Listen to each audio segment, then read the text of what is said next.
Hello future doctors, कैसे हैं आप लोग बेटा। तो लास्ट सेशन में हमने डिस्कस किया कि how packaging of DNA molecule occurs, कि बहुत बड़ा जो हमारा डीएनए होता है वो कैसे एक छोटे से न्यूक्लियस में अकोमोडेट हो जाता है। आज हम बात कर रहे हैं कि किस तरह से different approaches, different experiments perform किए साइंटिस्ट ने, जिससे ये फाइंड आउट हुआ कि what substance can be genetic material. Clear. Historical background में अगर हम जाएं तो आपको पता है कि मेंडल ने प्रिंसिपल्स ऑफ इनहेरिटेंस दिए। इन मेंडल ने 1866 में प्रिंसिपल्स ऑफ इनहेरिटेंस दिए। मिशर ने न्यूक्लियस को डिस्कवर किया, जिसको न्यूक्लियन नाम दिया गया। सटन एंड बोवेरी ने chromosomal theory of inheritance the, right. और 1933 में मॉर्गन ने कंफर्म किया कि जो सटन एंड बोवेरी की जो फाइंडिंग्स थी वो एकदम से सही थी। उन्होंने ये भी प्रूव कर दिया कि genes are located on chromosome और वो न्यूक्लियस के अंदर प्रेजेंट होते हैं in most of the cells. ठीक है।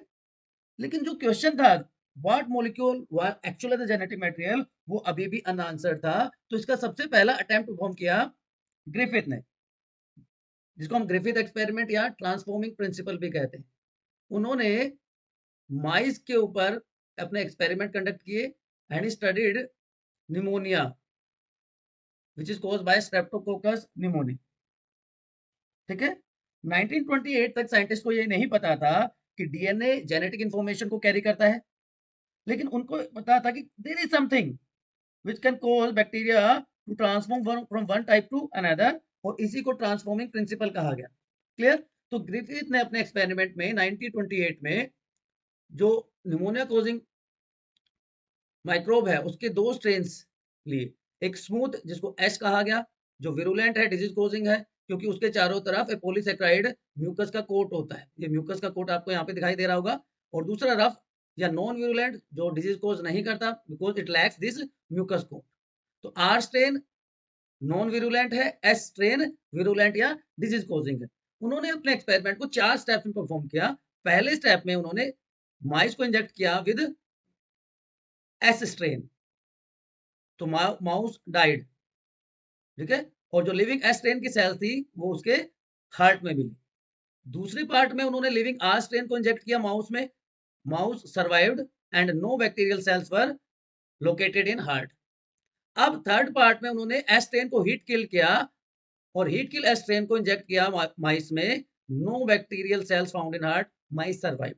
And in last part heat kill S strain and live R strain were mixed, and to his surprise he found that mouse died and living S strain cells were found in the heart of the mice. तो ये 4 step थे। S strain अकेला, mice died, this causes disease because जो virulent था। R strain, mice survive, non virulent strain था। लेकिन जब S strain को हीट किल्ड किया और उसके बाद इंजेक्ट किया तो सर्वाइव कर गया, बिकॉज हीटिंग की वजह से जो म्यूकस कोट था वो डिस्ट्रॉय हो गया समहाउ। लेकिन एस स्ट्रेन को हीट किल्ड करने के बाद आर स्ट्रेन लाइव के साथ उसको जब इंजेक्ट किया तो माइस की डेथ हो गई। सो ही concluded that there is some substance which transfer heat kill S strain to R strain, जिसकी वजह से R strain सिंथेसाइज कर लेता है उस म्यूकस कोट को, पॉलीसैकेराइड कोट को, और उसमें डिजीज कोज करने की कैपेसिटी आ जाती है। और ये पॉसिबल हो सकता है due to transfer of genetic material. तो यहां से ये जो नॉन विरुलेंट था उसमें नॉन विरुलेंट आर स्ट्रेन में कैपेसिटी आ गई, developed ability of disease cause to cause disease. और ये कैसे पॉसिबल हो सकता था? ये पॉसिबल एक ही तरह से हो सकता था कि जो विरुलेंट था R strain, sorry S strain, इसका जो प्रोटीन कोट है, पॉलीसेक्राइड कोट है, म्यूकस कोट है, ये किसी तरह से ट्रांसफर होके यहाँ से यहाँ पर आ जाए, इसके पास आ जाए, क्योंकि इस प्रोटीन कोट में ही तो विरुलेंस है, डिजीज कोज करने की कैपेसिटी है। तो ये कोट ट्रांसफर हो गया हीट किल एस स्ट्रेन से लाइव आर स्ट्रेन में, इसलिए इसको क्या कहा गया? Transforming principle. It was called transforming principle. Clear है बच्चों? तो ये पहला अटेम्प्ट था। ठीक है। तो ग्रिफिथ ने एक आइडिया तो दे दिया था कि इस तरह से कुछ किया जा सकता है, लेकिन अभी भी बायोकेमिकल नेचर जेनेटिक मटेरियल का नहीं पता था। ठीक है। तो biochemical characterization of a transforming principle was done by three scientists, Avery, MacLeod and McCarthy. They worked to find out the biochemical nature of transforming principle. तो उन्होंने क्या किया, जो ग्रिफिथ ने एक्सपेरिमेंट किया था, वहां के जो बायोकेमिकल्स थे, प्रोटीन, डीएनए और RNA, heat killed S cell से उनको प्यूरिफाई कर लिया by using suitable enzymes, and after purification they were transfer to different test tubes. तो सबसे पहले लिपिड्स को रिमूव किया गया, फिर कार्बोहाइड्रेट्स को रिमूव किया गया, और तीनों टेस्ट ट्यूब में अलग अलग कंटेंट ऐड किया गया. पहले में प्रोटीएजेज एंजाइम था, दूसरे में आरएनएज था, तीसरे में डीएनएज एंजाइम था. तो क्या क्या ऐड किया गया, देखिए मैं आपको यहाँ पे बता देता हूँ. इन फर्स्ट टेस्ट ट्यूब सब में क्या था, आर तो था ही था, आर स्ट्रेन तो था ही था, ठीक है, तीनों पार्ट्स में आर स्ट्रेन वर प्रेजेंट. ये आर स्ट्रेन तो तीनों में है. अब इसके साथ साथ उन्होंने क्या किया कि culture medium, nutrient medium plus protein. किसका protein? Protein of S type, protein of S type. दूसरे में क्या लिया? RNA of S type, RNA of S type. And in third DNA of S type plus DNase enzyme, DNase enzyme भी वहां पे add कर दिया. एंड लास्ट वन उन्होंने क्या किया, फोर्थ वन में आर स्ट्रेन के साथ साथ डीएनए, सिर्फ DNA of S type, DNase नहीं डाला, DNA of S type was added. Clear है बच्चों? DNA of S type. ये चार फ्रैक्शंस कर लिए उन बायोकेमिकल्स के. Clear? They also find out that protein digesting enzyme proteases and RNA digestive enzyme RNase, protease, protein digesting enzyme protease, उसकी वजह से ट्रांसफॉर्मेशन अफेक्ट नहीं हुआ, did not affected transformation. So transforming substance ना तो प्रोटीन था ना ये आरएनए था. ठीक है. Digestion with DNA, having a DNA also does not cause transformation. इससे आइडिया आया कि डीएनए कॉज द ट्रांसफॉर्मेशन. तो जब चौथे फ्रैक्शन में उन्होंने सिर्फ डीएनए को लिया तो some of the R bacteria transform into S type. यहां पे ट्रांसफॉर्मेशन हुआ. फोर्थ टेस्ट ट्यूब में ट्रांसफॉर्मेशन उनको ऑब्जर्व हुआ. तो यहां से आप अब देख सकते हैं हर केस में उन्होंने क्या किया है. देखिए हर केस में उन्होंने क्या क्या ऐड कर दिया. देखिए पहले केस में क्या ऐड हुआ है, प्रोटीएजेज एंजाइम है, प्रोटीएजेज एंजाइम के साथ क्या है, आर सेल्स. तीनों में आर सेल्स यहाँ पे आपको दिखाई दे रही है. तो जो मैंने अभी आपको बताया कि ना तो आरएनए ना ही प्रोटीन कॉज्ड ट्रांसफॉर्मेशन. तो ट्रांसफॉर्मेशन कब हुआ, जब DNA without DNA enzyme was added. ठीक है. तो यहां तक ये तो क्लियर हो गया कि ट्रांसफॉर्मेशन हो रहा है, और वो जो सब्सटेंस है डीएनए वो हेरेडिटरी मटेरियल है. बट सारे के सारे साइंटिस्ट से कन्विंस नहीं हुए. तो एक और experiment as a proof was conducted that DNA genetic material came from transduction experiment. Transduction experiment was performed by Harsha and Chase. उन्होंने क्या किया, उन्होंने बैक्टीरियाफाज को लिया, इसलिए इसको बैक्टीरियोफाज एक्सपेरिमेंट भी कहा जाता है. It is also known as bacteriophage experiment. तो उन्होंने क्या किया कि रेडियोएक्टिव फास्फोरस कंटेनिंग P32 उस पे कुछ बैक्टीरियोफाज को ग्रो करवाया. बैक्टीरियोफाज क्या होता है, वायरसेस विच इन्फेक्ट बैक्टीरिया. और दूसरे पार्ट में रेडियोएक्टिव सल्फर लिया. अब आपको पता है डीएनए में फॉस्फेट होता है, तो वहां पे क्या मिलेगा, फॉस्फोरस मिलेगा, राइट. तो viruses grown in P32 got radioactive DNA because only DNA contain phosphorus. जबकि वायरस जिसमें S35 था वहां पे रेडियोएक्टिव प्रोटीन मिला बिकॉज प्रोटीन कंटेन सल्फर. बात समझ में आ गई.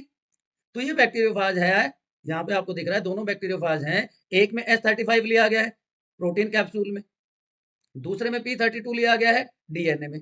बात समझ में आ गई. यहां तक कोई कंफ्यूजन है? अब इस एक्सपेरिमेंट को उन्होंने 3 स्टेजेस में परफॉर्म किया.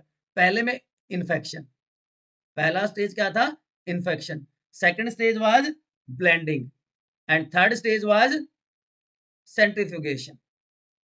सेंट्रीफ्यूगेशन. एनसीईआरटी की एक एक लाइन आपको बता रहा हूं बेटा, as promised. So don't forget to subscribe your study channel बायोनीति RRG. ठीक है, शेयर कीजिए, लाइक कीजिए, जहां पे आपको डाउट लग रहा है फटाफट कमेंट सेक्शन में लिखते जाइए। तो जो मेथोडोलॉजी थी वो आपको अभी तक पहले जैसे लेबलिंग की वो आपको समझ में आ गई। एक P32 for DNA and S35 for protein, क्योंकि दो ही ऐसे मैक्रोमोलिक्यूल थे जो जेनेटिक मटेरियल हो सकते थे। तो सबसे पहले इन्फेक्शन में क्या हुआ, बोथ टाइप ऑफ फाज, बैक्टीरियोफाज की बात हो रही है, बोथ टाइप ऑफ बैक्टीरियोफाज जो कि लेबल्ड है, ठीक है, वो allowed to infect normal cultured bacteria. अब एक तरफ इसको वो करवाया और दूसरी तरफ, एक तरफ S35 को और दूसरी तरफ P32 वाले बैक्टीरियोफाज को इन्फेक्ट करवाया, एज यू कैन सी है। तो सबसे पहले इन्फेक्शन, ठीक है, सबसे पहले इन्फेक्शन करवाया।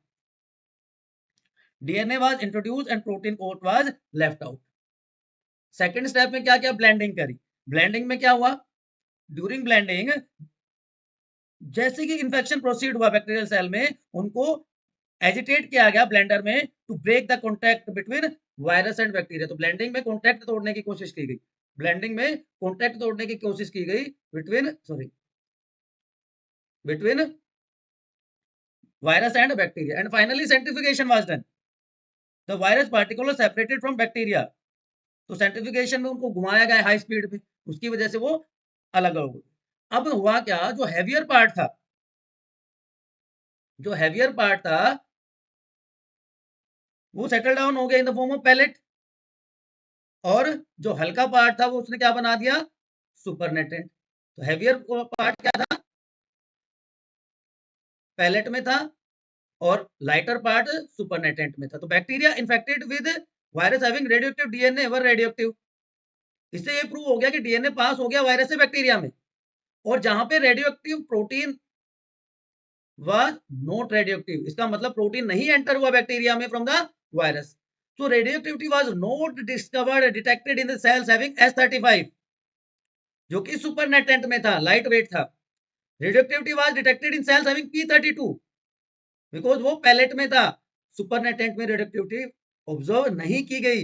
इससे प्रूव हुआ कि डीएनए इज जेनेटिक मटेरियल, इससे प्रूव हुआ डीएनए इज जेनेटिक मटेरियल। ठीक है बच्चों, ये पूरा का पूरा डायग्राम है एनसीईआरटी का। सबसे पहले इन्फेक्शन, जहां पे दोनों को सेपरेटली ग्रो करवाया गया, उसके बाद ब्लेंडिंग की गई जिससे सेपरेट किया जा सके, जहां दोनों के कॉन्टैक्ट को, वायरस और बैक्टीरिया के कॉन्टैक्ट को खत्म किया जा सके। And finally centrifugation was done to separate virus particles, तो हाई स्पीड पे उनको सेंट्रीफ्यूज किया गया। सुपरनेटेंट में रेडियोएक्टिविटी नहीं मिली, वहां पे S35 था। पैलेट में रेडियोएक्टिविटी ऑब्जर्व हुई क्योंकि वहां पे डीएनए था, हैवियर था, सेटल डाउन हो गया। ये आप एनसीईआरटी के वर्ड्स देख सकते हैं, the search for genetic material. तो वो जो मैंने जहां से आपको बताया कि ये हिस्टोरिकल बैकग्राउंड मेंडल ने किया, उसके बाद 1946 में मैकेनिज्म पता चला इनहेरिटेंस का, है ना। तो ये सारा का सारा मॉर्गन ने प्रूव कर दिया। फिर ट्रांसफॉर्मिंग प्रिंसिपल पहला अटेम्प्ट था, फ्रेडरिक मिशर ने किया, उसको ट्रांसफॉर्मिंग प्रिंसिपल भी कहते हैं। इसको और क्या कहते हैं, ग्रिफिथ एक्सपेरिमेंट, ग्रिफिथ एक्सपेरिमेंट या ट्रांसफॉर्मिंग प्रिंसिपल। 4 स्टेप में परफॉर्म किया गया। पहले में एस लिया, सर्वाइव, डेथ हो गई। आर लिया, सर्वाइव कर गया। हीट किल्ड एस लिया, सर्वाइव कर गया। हीट किल्ड एस और आस्टेन लिया तो डेथ हो गई। इसका मतलब कोई ऐसा सब्सटेंस था जो ट्रांसफर हो रहा था, लेकिन उसको एक्सपेरिमेंटली प्रूव नहीं कर पाए थे, बायोकेमिकल नेचर उसका नहीं बता पाए थे। तो बायोकेमिकल कैरेक्टराइजेशन किसने किया, एवरी मैक्लियोड और मैकार्टी ने।